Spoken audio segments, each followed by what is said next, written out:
Hey guys, in today's video I'm going to be going over the championship game from the 2024 WGPO World Cup held in Albuquerque, New Mexico. The game was played between longtime top experts Jackson Smylie and Rafi Stern. Jackson was looking to win the $10,000 top prize as well as the title of World Cup champion for an unprecedented third year in a row. Jackson won this tournament in both 2022 and 2023, and winning the same prestigious event 3 years in a row, let alone one as high stakes as World Cup, would be something very few Scrabblers have accomplished. Rafi, meanwhile, was looking for his first World Cup title. And as these high-profile tournaments just seem to always have a way of doing, everything came down to a single high-stakes game played between these two guys in round 31. Let's jump in. Jackson was first with a rack of EEILMRU. He's fairly close to bingos, but he doesn't have one, and the rack isn't quite strong enough to justify playing short. So he makes the right decision here, going with Ilium for 20 points, taking an early lead. Rafi has the J to start off the game, and it's a tile he'd like to get rid of if possible, since early in the game, generally you want to play more for bingos than scoring, and the J is certainly not going to help you bingo. So Rafi makes a good play here, Joe for 26 points to the E in Ilium, scoring well, disposing of his J, and not giving a whole lot to Jackson. The DEHIT leave is also pretty nice for Rafi, since it bingos a decent amount, and also, especially holding the 4-point H, he should be able to score a decent number of points in the event he's unable to bingo. Jackson already faces a very difficult decision on turn 2 of the game. He draws some more E's as well as the C, X, and Y out of the pool. Jackson has two interesting but very different options here. One of them is the stylish Oxeye for 32 points from the O and Joe, making XU and EM as overlaps. This play scores well and keeps a well-balanced leave in CER, but has a significant drawback. Namely, if Rafi has one of the 4 S's to hook Ox-Eyes in a high-scoring play, or worse, a bingo covering one of the 2 triple word scores on row 15, Rafi is going to score big points and will quickly take control of this game. So Jackson's significantly safer option is to play Mercy from the M in Ilium. This is a considerable equity sacrifice as it scores 8 fewer than Ox-Eye, and EEX is not a bad leave, but it's certainly nowhere near as bingo-prone as CER. So a very difficult choice here, and Jackson ends up playing it safe, going with Mercy. Computer simulation does suggest that Ox-Eye is worth the risk here. That being said, it's a tough play to pull the trigger on, especially in as high stakes and intense a game as this one. So I definitely get why Jackson decided to make the cautious play here and go with Mercy. Rafi didn't exactly get what he was hoping for, drawing a second T as well as an L. He has a bunch of mediocre options here, and he ends up going with Ditch through the C in Mercy for 22 points. This looks pretty reasonable, it scores about as well as he can, gets rid of one of his T's, and ELT is a pretty solid leave. The one drawback with this play is it creates a large hotspot for Jackson, especially if he has an X on the J10 square, as he'll be able to play both ways, getting 6 times the value of his X and scoring over 50 points. But Rafi's other options are not that appealing. He could play third through the R in Mercy, but that scores 5 fewer points, and 5 is a lot to give up just to avoid creating an X spot for an X that Jackson may or may not have. Of course, it turns out that Jackson did have the X, but Rafi had no way of knowing this. Jackson's play here is not entirely obvious, though. He's certainly going to use that spot, but he could play either Mixer for 60 points, making ID and ET in addition to XI, or play shorter with X, which scores 53 points, but keeps the super potent EIMNS sleeve. This is a tough call, as the 60-point play of Mixer also keeps a very strong leave in ENS. Jackson ultimately decided to sacrifice 7 points and play X here, which is a decision I agree with. The idea is that if you're keeping a good bingo leave, the more good bingo tiles you have, the more likely you are to bingo. The I and the M are both really good bingo tiles along with the E and an S. And if Jackson keeps 5 tiles instead of 3, that means he only has 2 chances as opposed to 4 to draw a tile out of the bag, such as the Q or maybe a V or a W that's going to really hurt his bingo chances. Generally speaking, if you keep more good bingo tiles on your rack as opposed to fewer, that reduces the variance and thereby increases your bingo percentage on the next turn, so this makes a lot of sense. Rafi still was without a bingo in this position and made what looks like a good play, Fe for 24 points to the H and Ditch, as ACELT is a fantastic leave and should often result in him bingoing on his next turn. Jackson draws well after playing X, pulling one of the 2 blanks out of the bag in addition to a B. Somewhat surprisingly, there's only one 7-letter word that can be made from the 7 tiles on Jackson's rack. and that is the rather obscure Milnebs, which plays for 80 points next to Ed. This is Jackson's best play by a good margin, and exactly what he did. Interestingly, Jackson's only playable bingo that is not some placement of Milnebs is the 62-point Misbegin through the Iron Ilium, but that's obviously much worse than the 80-point Milnebs.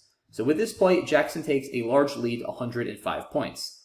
Rafi has one playable bingo with his OE draw, and it's the rather tricky to see Oscillate for 68 points through the blank L in Milnebs. Rafi took his time and found it, which was super clutch. If he didn't get this down, he was going to have a really hard time coming back. However, given Jackson's draw, Rafi was going to have a really hard time coming back anyway, as Jackson drew a second consecutive bingo out of the bag after his blank bingo of Milnebs. He has two 89-point plays through the E and Oscillate, either Deputies or Deputize. Deputize is a little bit better because Deputies puts an E next to the triple letter score at N10, and if Rafi has a high-scoring tile such as an H that goes there, it could allow him to score 50 or so points with a 5-letter word down the N column. However, Jackson did elect to play Deputies here, as he wasn't 100% sure that Deputize was a valid word spelled with an ISE ending as opposed to an IZE ending. So it's definitely a bit of a mistake, but it's certainly not a large enough mistake to justify Jackson taking a chance on losing his turn to play a bingo he's unsure of. This is absolutely the right decision by him given the circumstances, and he takes a large lead once again. He's up 126.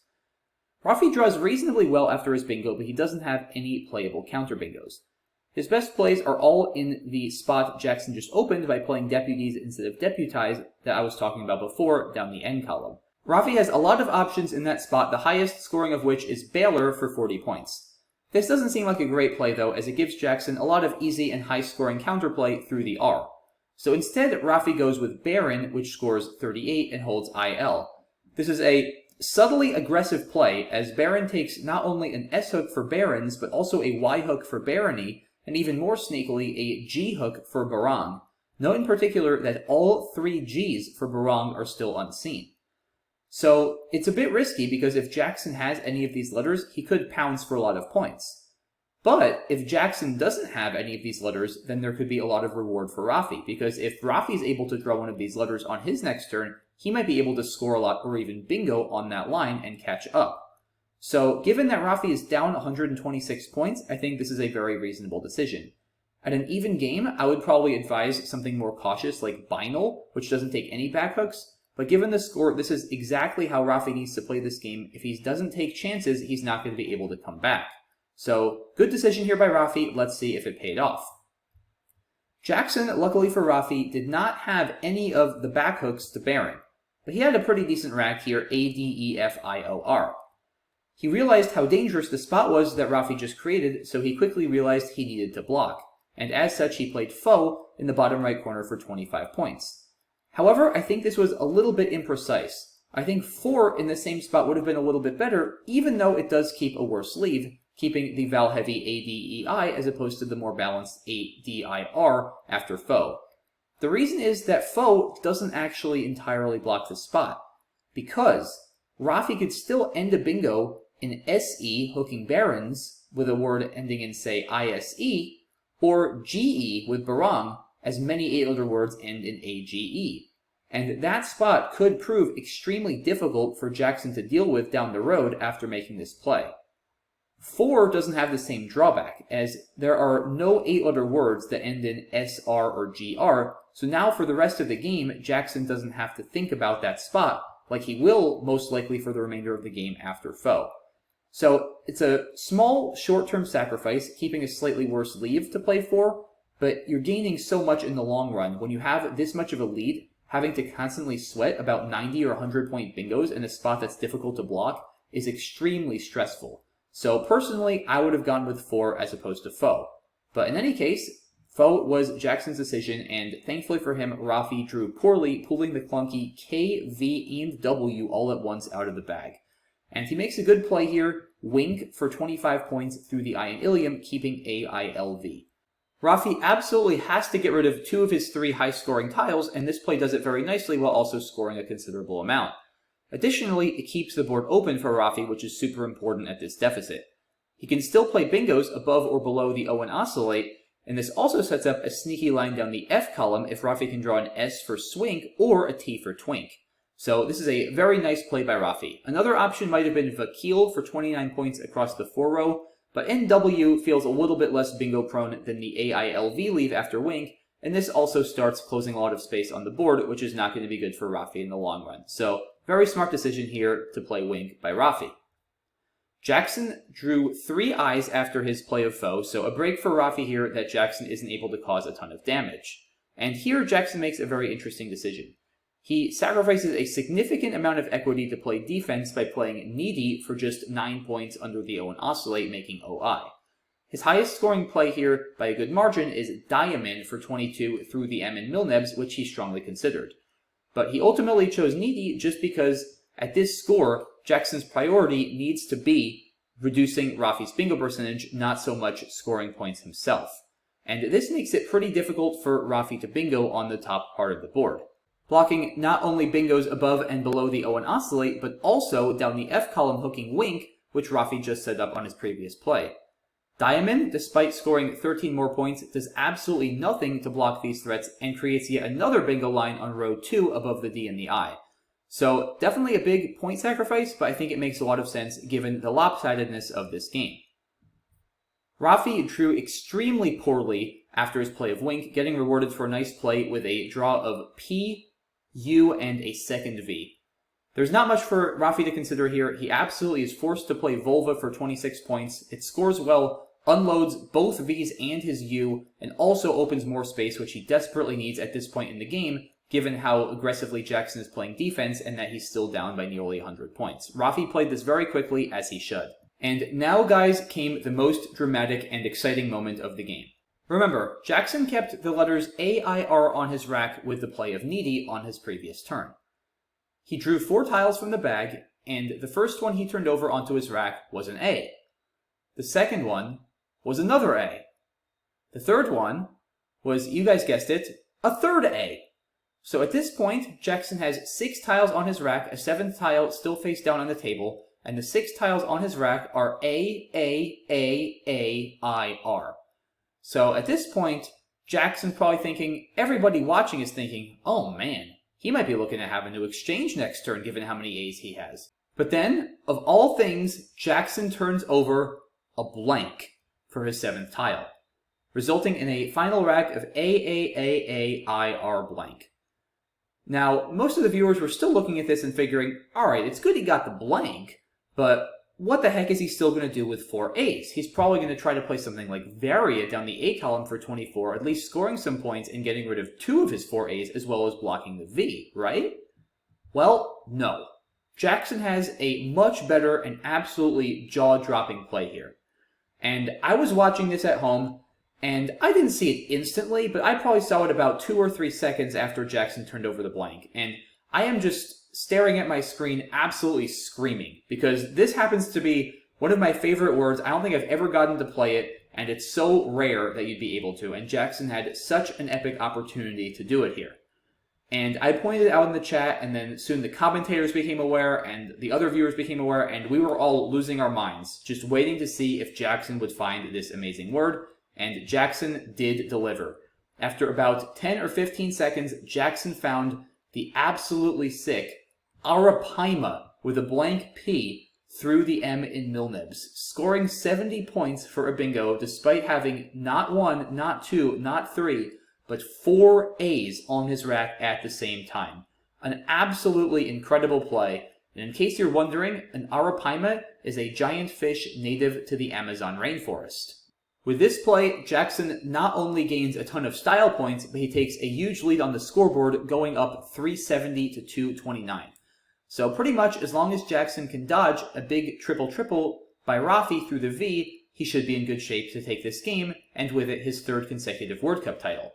And unfortunately for Rafi, he didn't get what he needed for a triple-triple.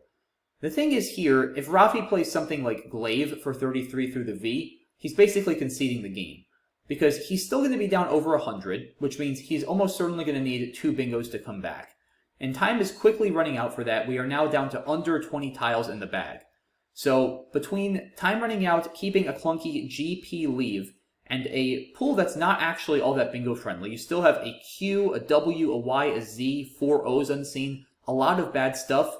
This leaves Rafi with almost no hope. And another thing to keep in mind here, guys, is that point spread, or the margin that Rafi loses by if he loses the game, doesn't matter. If Rafi's going to lose, he doesn't care if he loses this game by 20 or 200. Earlier in the tournament, that might be relevant because point spread can be the tiebreaker. But in this game, it's a winner-take-all game. Both of these guys had the same record going into the final game 31, so whoever won this game would finish with the better record and thus win the championship. So Rafi here only cares about one thing, namely win percentage. If he can give himself even a tiny shot to win, but risks losing by 300, that's a risk he absolutely should be willing to take, even if it rarely works. And that is why Rafi played Jiggle here for 17 points from the J and Joe. Rafi absolutely has to create a second triple-triple threat if he wants a realistic shot at winning this game. As I said, if he blocks the V with Glaive, he basically loses every time. And if he plays something more traditional, like Pillage through the L and Volva, then all Jackson has to do is block the V on his next turn, and Rafi isn't going to have any way to score enough points, even with a bingo, to get back into this game and win. So this is a very smart play by Rafi, given, like I said, all of the circumstances at hand, because now at least, if Jackson blocks one of the two triple-triple lines, then Rafi will still have a shot to hit the other if he can get the draw he needs. So let's see if this paid off. Jackson had a very interesting decision on his own hands here with GHIORTZ. He can score a massive number of points with Grizz for 65 above the first A in Arapaima. This would put him up by nearly 200. But he had a lot to worry about here. From his perspective, there are still a lot of high point tiles unseen, in particular the 10-point Q, which does have one U to go with it that Rafi could have. So if Jackson plays Grizz, yes, he goes up 200, but something like Opacist for Rafi on row 15 through the E and Jiggle would score over 300 points. 311 to be exact, and all of a sudden we go from Jackson in commanding position to Rafi in commanding position. So that is a risk that Jackson cannot take. As such, he plays Hogtie, sacrificing a lot of points, but blocking the E. It's worth noting he saw and could have played Zeroth for 54, which is 21 more points, but Hogtie makes a lot of sense, because he saves the Z for his next turn, and that spot above Arapaima may very well stay open, and as long as he can draw another A, or an E for Res in that spot, he's going to have himself a 60-point play on his next turn. So, great awareness here of the whole situation by Jackson. He knows he has to address the E if he wants to ensure he wins this game, but he realizes that taking a 20-point sacrifice now with Hogtie over Zeroth will increase his score on his next turn so significantly that it's worth it. So, great decision making here by Jackson. Rafi did draw the Q, but he didn't draw the U to go with it, and as such, he's in a pretty brutal spot. The obvious play of Opaque for 38 down the B column, scoring well and shedding his Q, keeping the nice ES sleeve, basically concedes the game. Because all Jackson needs to do is make any valid play through the O and Opaque to block the triple-triple, and even if Rafi bingoes out, it's not going to be nearly enough to win this game. So this play is basically a concession of defeat, and Rafi is probably not ready to do that just yet. There are a couple options here Rafi could consider to try to set himself up for a massive play. One idea might be dropping an E above the R in Arapaima, playing ER for just 2 points. The plan here is for Rafi to try to draw the single U out of the bag, and then be threatening Opaques and SER on the top row for a large number of points. Specifically, that would be 137. Now, the thing is, even if Rafi hits Opaques and Jackson doesn't block it, 137 is not going to be enough to catch him up. With ER only scoring 2 points, Jackson's going to be up 155 plus whatever he scores on his next turn. So if Rafi hits Opaques, he's still going to be down a lot. But there's a little bit of a catch, because Opaques takes a back T for Opacist. So if Rafi's able to bingo with Opaques and then draw one of the T's and Jackson doesn't have a T himself, he could maybe threaten something like Twa down the H column, hooking Opacist on the triple word score on his next turn, which would get him another 80 points. And that, coupled with Opaques, maybe, just maybe, would be enough for him to catch up. Now, is any of this likely to materialize? Absolutely not. So many things have to happen. Number 1, Rafi has to draw the U. That's very unlikely. There's one U left, and there are 16 tiles Rafi could draw. So there's only a 1 in 16 shot that Rafi draws the U. Number 2, Jackson has to not block. This one is a little harder to judge the likelihood of. And a lot of you are probably surprised right now and thinking, wait a minute, Mac, isn't it almost a guarantee Jackson's going to block that spot? Isn't it blatantly obvious what Rafi's doing, trying to set himself up for a high-scoring bingo on row 1? Well, not so fast, because remember, Jackson has another major threat he still has to worry about, namely triple triples through the V in Vulva. And it's possible that Rafi might be setting a trap here, and trying to distract Jackson with a big threat on row 1 while he's actually going for a triple triple through the V. Of course, as observers who have full info, we know what Rafi's doing, but Jackson doesn't know that. He doesn't know that Rafi's sitting on a U-less Q and hoping for the U for opaques. From Jackson's standpoint, Rafi could be going for some 212-point triple triple through the V in Vulva, hoping that Jackson blocks the top. So Jackson needs to be really careful. And in addition to that, while triple triples through the V are considerably less likely to happen from Jackson's perspective than bingos hooking ER, they're far more damaging. And because of the huge number of points that Jackson's already up, I think a lot of the time he's going to be willing to concede bingos on row 1 in order to take out the freak 212-point possibility through the V. Because remember, Jackson is up 155 points after ER.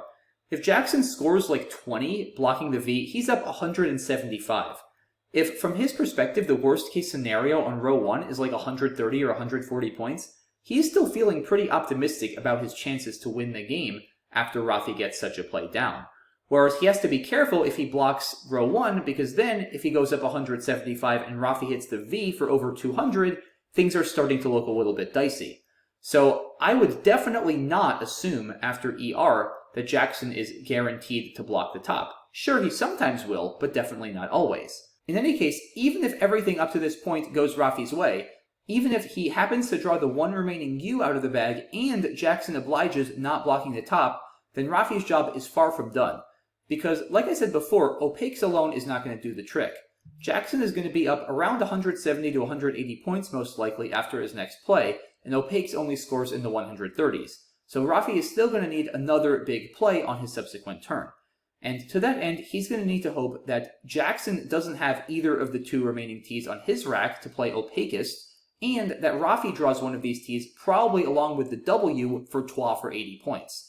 The likelihood of these things also happening, coupled with the other things happening, is extremely, extremely small. And Rafi decided it was so small it wasn't worth going for this gamble, and instead he dropped his Q playing Chi for 22 points. Was this the right decision? It's so hard to say, guys, because whatever Rafi does here, you're probably looking at a win percentage that's less than 1%. That being said, personally, I still would have probably gone for ER. Because with Chi, it's very difficult to see a path to victory for Rafi. Jackson invariably is going to block the V on his next turn, and Rafi is still going to be down probably over 150 points with no triple-triple threats and nowhere for a big score. So I don't really see a path to victory for Rafi after Chi. That being said, there is still, I feel, a conceivable path to victory after ER. Like I said, a freakishly large number of unlikely things need to go Rafi's way. He needs to draw one U out of 16 tiles. That's really hard to do. He needs Jackson to not block the top. I think that's more likely, but Jackson also certainly might block up there and completely foil Rafi's plans. Rafi needs to avoid Jackson having a T after Rafi bingos with opaquest. That's a bit of a long shot. And then Rafi still needs to draw TW out of the bag. That's another long shot. Even then, I wouldn't even say 100% of the time that Rafi's winning the game. That just means he might have a chance in the endgame. So, are Rafi's winning percentages 0 after ER? I don't think so. Are they even 1%? I also don't think so. But, it's a championship game. I think it's worth it. This is personally what I would have gone with, but like I said, these positions are brutal to keep your focus on, and I really can't fault Rafi for his decision here to just drop the Q and hope for the best on his next turn. In any case, Jackson here with ANNORSC makes another very smart play. He can score almost 70 on the 2-row with Azon above the ARA in arapaima, and this would put him up by over 200 points. And this should outrun any triple-triples Rafi could even have through the V in Vulva. However, given the nature of this game and what's at stake, there's no reason for Jackson to even think about that. His play of sovereign for 30 is the much more cautious and safe approach here. He's still up over 150 points, and now he doesn't even have to think about the possibility of Rafi tripling. So this play just guarantees the win even more effectively than Azon. Absolutely the right call for Jackson. And Rafi here with more vowels. Ironically, he actually drew the U after Chi, which is interesting. Because if we think back to that turn, when I was suggesting Rafi play ER, he actually would have drawn the U if the game played out as it actually did in practice. Again, not at all saying that would have led to Rafi coming back and winning this game. So much more would have still needed to happen, but just interesting to think about. In any case, with this rack, Rafi makes a last-ditch effort with P for 7 points to the third A in arapaima. This is a reasonable try here because with only one vowel and 9 consonants unseen to Rafi, there's actually a decent chance that Jackson has no vowels and may be unable to play through that P and block the triple. In reality, is this likely to work? No, because Jackson is going to be able to drop one tile, most likely, above either of the A's in arapaima if he can't do anything better and block the spot that way. So, not likely to work in practice, but hey, can't fault Rafi for trying.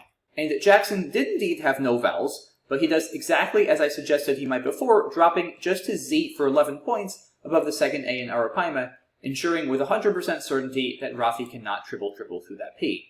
Now, it turns out Jackson didn't actually have anything to worry about, as the pool unseen to him is very vowel-heavy and doesn't make any possible triples or even any possible bingos through that P. But like I said, there's no reason for Jackson to even stress about it. He has plays that are much better for spread, most obviously just shifting the Z a couple spots to the left and getting 20 more points.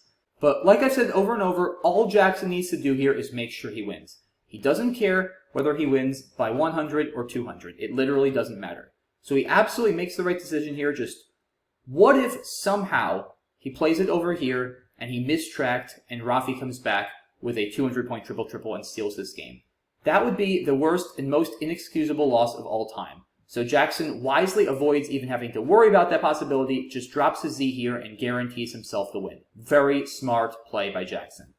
And Rafi here, of course, has 5 vowels in the Y and can't do anything, but he makes a nice endgame play nonetheless of Poyus for 45 points from the P, and at this point the players just move tiles to get through to the end of the game, Jackson with Wad for 15, and Rafi going out with AE for 7 points. Neep would have been a couple more through the N and Milnebs and the P and Deputies, but it doesn't matter at this point. He just plays over here for 7, and the game ends with a final score of 459 Jackson, 337 Rafi.